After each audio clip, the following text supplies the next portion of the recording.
అందరికీ నమస్కారం. నేను ఇప్పుడు పప్పుచారు చేస్తున్నాను. సాంబారు మాత్రం కాదు. సాంబార్లు అంటే అన్ని కూరగాయలు వేసుకుంటాము. ఇది పప్పుచారు. ఇందులో ఇది 1/2 కేజీ పప్పు. ఇందులో ఒక 5 ఉల్లిపాయలు వేసుకొని ఒక 1/2 లీటర్ వాటర్ పోసుకొని కుక్కర్ తీసి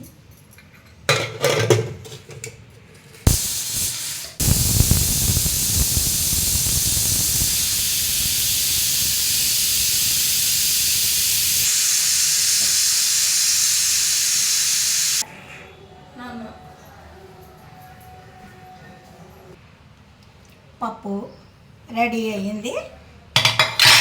ఇప్పుడు ఇందులో ఉడికిన ఉల్లిపాయలు తీసి వేరే ప్లేట్లో పెట్టుకొని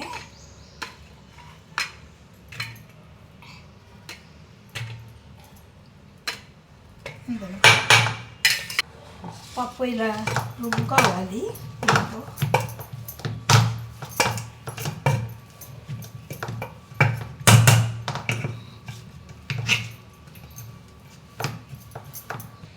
ఉడికిన కందిపప్పు వేరే గిన్నెలో వేసుకున్నాము.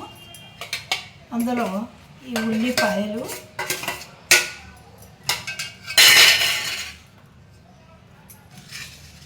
కరివేపాకు,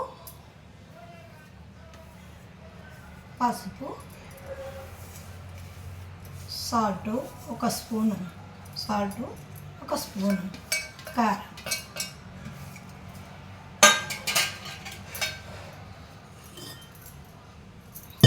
అందులో చింతపండు ఒక 50 గ్రాముల చింతపండు. నేను ఒక 1/2 కేజీ కందిపప్పు వేసాను. అందులో ఒక 50 గ్రాముల చింతపండు రసం పోసుకోవాలి.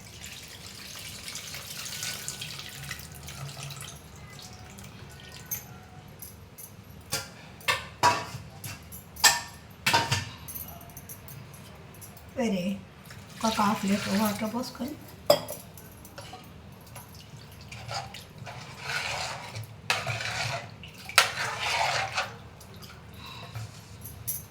ఇవి ఒక 10 నిమిషాలు పొయ్యి మీద పెట్టుకొని మరగనిద్దాం.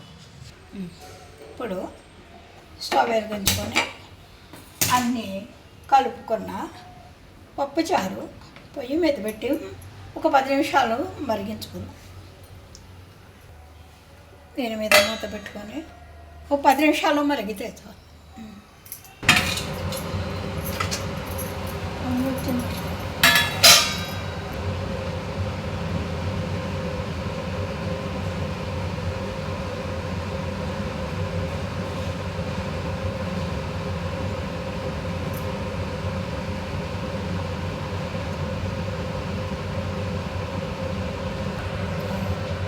పప్పుచారు మరుగుతుంది, గుమ్మగమలాడుతూ మంచి స్మెల్ వస్తుంది. పప్పుచారు అంటే పప్పుచారే. ఈ పప్పుచారులో అన్ని రకాల కాయగూరలు ముక్కలు, అది ఒక ముక్క ఇది ఒక ముక్క వేస్తే అది సాంబార్ అవుతుంది. దీని టేస్ట్ వేరు, దాని టేస్ట్ వేరు. నెక్స్ట్ సాంబార్ చేస్తాను. ఇది మాత్రం పప్పుచారేనండి. చాలా రుచిగా ఉంటుంది. మరిగిపోతుంది. తాలింపు పెట్టుకుందాము. మరిగింది, అవి దించి తాలింపు పెట్టుకుందాం.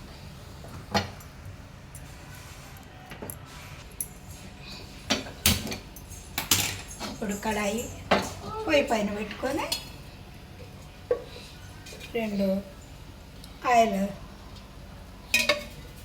2 స్పూన్లు వేసుకుందాం.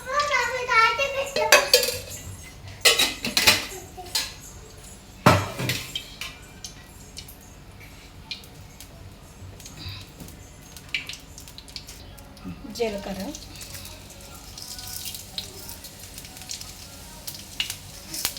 మినపగుళ్ళు, ఆవాలు,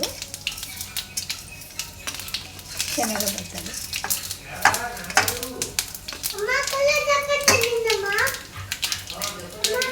అందులో ఎండుమిర్చి, ఒక 4 రెమ్మల వెల్లుల్లిపాయలు,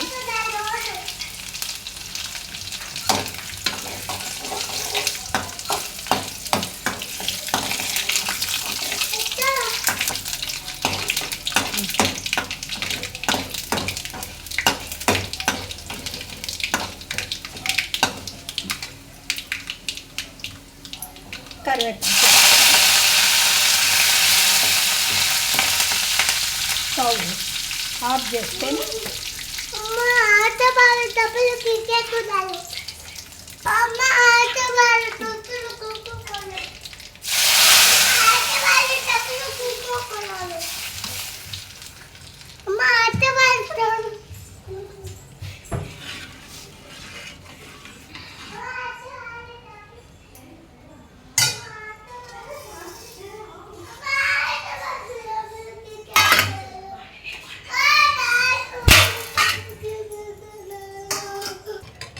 పప్పుచారు రెడీ.